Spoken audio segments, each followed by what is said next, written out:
This documentary is to inform the general public of how modern slavery exists, with an interview from Border Force Senior Officer Sarah McManus at Manchester Airport.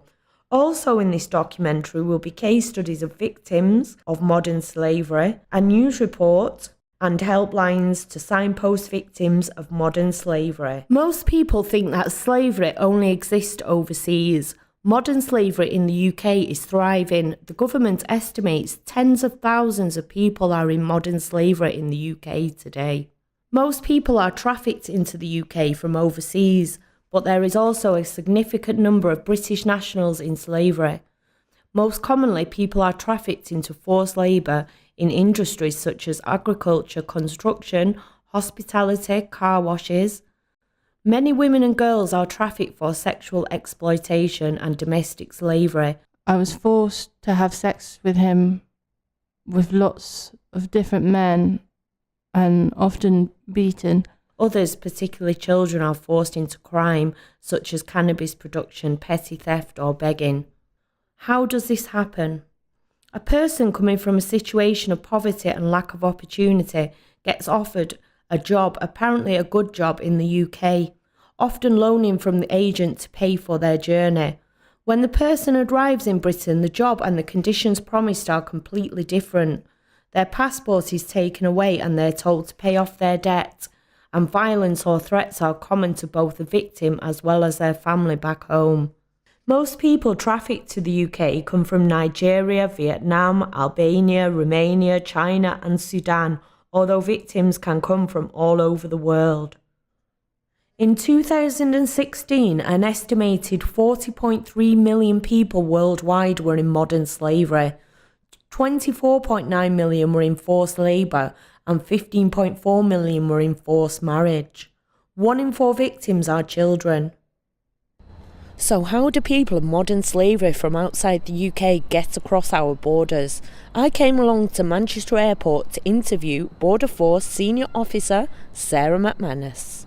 Hello, my name's Sarah McManus. I'm an operational Border Force Senior Officer based here at Manchester Airport. And as part of my role, I'm the Safeguarding Modern Slavery Lead for this port. How are Border Force tackling modern day slavery? Border Force is a professional law enforcement command within the Home Office, and we're responsible for securing the UK border and controlling migration at maritime ports and airports across the UK and overseas. And Border Force has an obligation to protect all vulnerable passengers, which includes children, victims of modern slavery and vulnerable adults. And to achieve this aim, we identify vulnerability of all types at the border, first responder to protect victims and by safeguarding all vulnerable people. What makes a good border control officer? Professional curiosity, the ability to want to find out more about something that's in front of them, so not to take things at face value. Sarah explains the difference between human trafficking and modern slavery. Well, modern slavery encompasses all forms of human trafficking, slavery, servitude and forced or compulsory labour. What is the actual definition of human trafficking? Human trafficking is the acquisition of people by improper means such as force, fraud or deception with the aim to exploit them. Can you describe a typical victim of human trafficking? There isn't a typical victim of human trafficking, but there are indicators to look for, and these can include being in possession of forged documentation, being distrustful of authorities, a weak account of why they've actually travelled to the UK, their travel documentation being held by another person and that person answering questions for them. Tattoos can also be an indicator. Some victims of trafficking are actually branded by the people that trafficked them. Being poorly clothed, limited or no baggage, and clothing that's inappropriate for the purpose of their claimed visit, and also just looking unkept or unwell, undernourished. I asked Sarah McManus, if you identify people of human trafficking, how can you protect them? Border Force works with lots of other organisations, but if we identify a victim at the border, we will interview them thoroughly, and then we'll offer them the national referral mechanism, and then we'll work with the authorities to protect them. If they don't wish to to have the protection of the NRM, then we will actually signpost them to organisations in their home countries, or if we do allow them into the UK, for organisations that they can help them in the UK. What types of industries are involved in human trafficking? Well, it's not an exhausted list. Car washes, restaurants, brothels, the construction industry, nail bars, fishing, vegetable picking, the care homes, private residences, cleaning companies, employment agencies, farms, factories. Like I say, it's not an exhaustive list. There are plenty of other industries that could potentially be involved as well. Which organisations do you work with to gain intelligence? Well, Border Force works with a number of different organisations to tackle modern day slavery. This includes the National Crime Agency, the Gang Masters Licensing and Labour Abuse Authority, local police forces, local authorities, Her Majesty's Revenue and Customs, Department of Work and Pensions, and a whole range of non-government organisations, including Unseen, the Salvation Army, Barnardo's, and Stop the Traffic. At Manchester, we also work closely with airline industries and Manchester Airport Group. Do victims of human trafficking self-identify as a victim of crime and ask for immediate help? Rarely, but it should also be borne in mind that potential victims of trafficking arriving at the border may not know that they're a victim of trafficking, and it's only when Border Force intervenes that they can be made aware of the potential dangers that they're going to face. Border Force is in a unique situation in that we see everybody who crosses the border legitimately, and we have the chance to intervene. So a lot of what we do is preventative. So people trafficked in the UK will have crossed the border, and apart from those who enter clandestinely, will have been examined by a Border Force officer.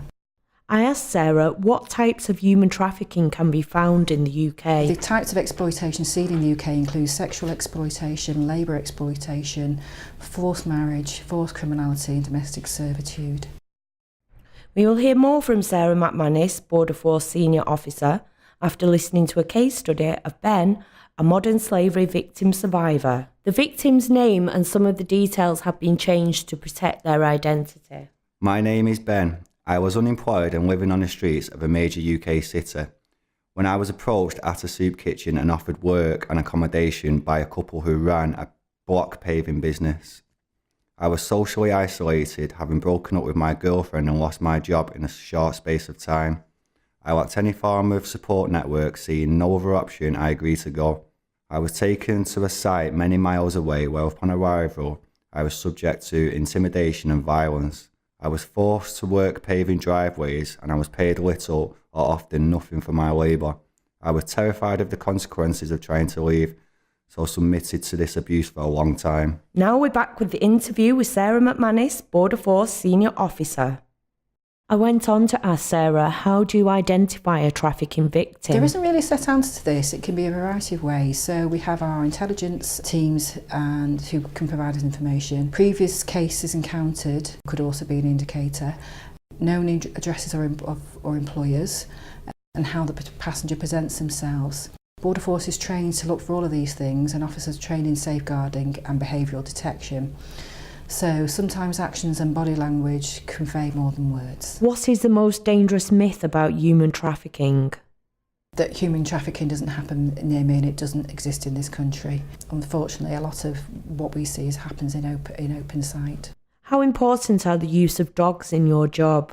Dogs are used at seaports, and we do use dogs here when we may be looking for cash, so sometimes we can use dogs to identify proceeds of crime. I asked Sarah, at the border, are you looking for something suspicious? In what way would someone look suspicious? Border Force officers are always looking for something suspicious and that looks unusual, and are trained to ask questions to establish facts and obtain information. If someone is already in the country being used for modern day slavery, what systems are in place to help them? The modern day slavery helpline is there to help, or police forces can help also. And there's various different organisations, Unseen and Stop the Traffic, the two that come to mind. I asked Sarah, do you have the power of arrest? Yes, however, we limit that power to officers who have received the correct level of training. I went on to ask Sarah, how are people getting into the UK for modern day slavery? What methods do they use? Well, a lot that come through the border use their own documents. Some use forged documents, and a lot can come in clandestinely from the back of lorries, etc. Who is at risk of becoming a victim of human trafficking? Well, potentially anybody could become a victim of human trafficking. What happens to the trafficker when a victim is rescued?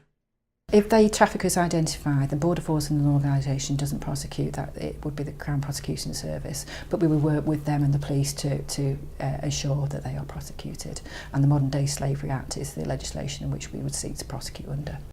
What should the general public do if they suspect a potential human trafficking situation? The public can do. They can call the police, and if it's an immediate threat to life situation, I'd advise them to dial 999, but in non-emergencies, I would say call 101.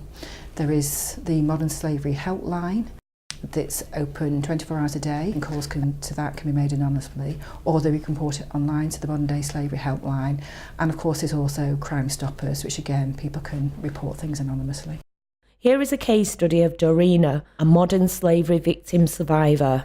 The name and voice has been changed to protect their identity. I'm 24 years old and from Romania. My mother left when I was a child and my father was an alcoholic. I couldn't get any work, and I left school when I was 10 and earned money through lots of different jobs in the city, but getting there and back was difficult and there wasn't much transport. I did agricultural work in the summer months. Then I met a man who promised me a job and a house and a better life in the UK. When I arrived, things were different. I was forced to have sex with him with lots of different men and often beaten. I was taken to lots of different places, and after 2 months I managed to escape and stopped a police officer in the street. He brought me to Unseen. Unseen is a UK-based organisation that's aim and task is working towards a world without slavery. The organisation supports survivors and gives them a safe place to recover from trauma and rebuild their lives.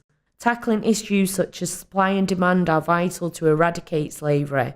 They hope that one day, with working in partnership with other organisations such as governments, business, communities and other organisations, they can stamp out slavery for good. But while there are victims of trafficking, they want to offer them safety, hope and choice they deserve.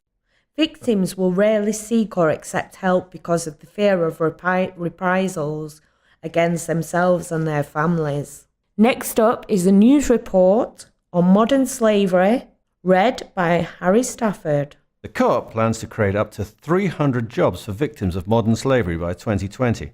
Up to 20 companies are set to sign up for an employment programme devised by the Manchester-based Co-op. The companies will work with a network of charities to put survivors of modern slavery in touch with businesses that have jobs available. Co-op Chief Executive Steve Morrell said modern slavery is a blight on society. It is clear, he said, that victims need to be supported while they rebuild their lives. Central to that is the dignity that paid, freely chosen employment provides. Also in the news today relating to modern slavery, a report has been issued from the Human Trafficking Foundation. The report is called Day 46, which follows the lives of survivors after they left their safe house. Research found that of 73 survivors, a few months after exiting the shelter, 18 were completely unaccounted for. MP Jess Phillips, Vice Chair of the All-Party Parliamentary Group on Human Trafficking and Modern Slavery, describes this report as a damning indictment of our failure to protect victims. If you or someone you know is a victim of modern slavery, please contact Unseen on www.unseenuk.org or call 08000 121 700. You can also contact the Salvation Army on www.salvationarmy.org.uk, or you can call 24 hours a day on 0300 303 8151. Alternatively, you can contact the Modern Slavery Helpline on 0800 121 700 or visit their website at www.modernslaveryhelpline.org. You can also call Crime Stoppers on 0800 555 111. Alternatively, contact the police on 999 in an emergency, 101 in a non-emergency. If you recognise signs of modern slavery, report it.